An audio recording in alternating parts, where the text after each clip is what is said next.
ہیلا کیسے کرتے ہیں؟ میرا بھائی پہلی بات یہ ہے کہ تمہیں کیا تکلیف ہے ہیلے کی؟ ایک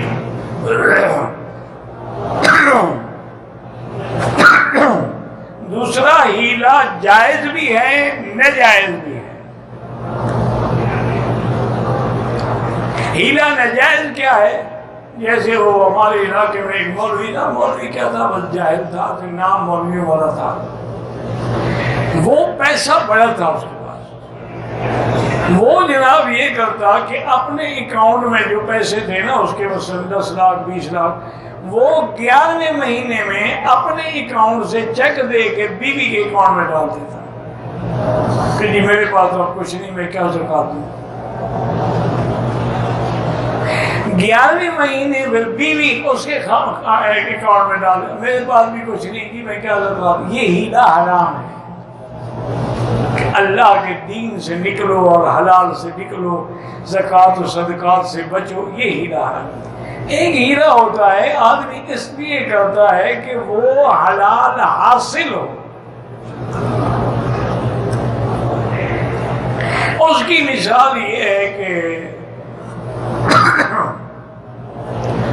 سیدنا ایوب علیہ السلام جب بیمار تھے تو بدبخت شیطان جو ہے وہ انسان کی ایک بزرگ کی شکل میں آیا اور کہنے لگا بی بی تم بڑی پریشان ہو، حضرت ایوب کو بڑی تکلیف ہے، تو میں چھوٹا سا مسئلہ بتاتا ہوں کہ چھوٹی موٹی منت مان لو حارث کے نام پر،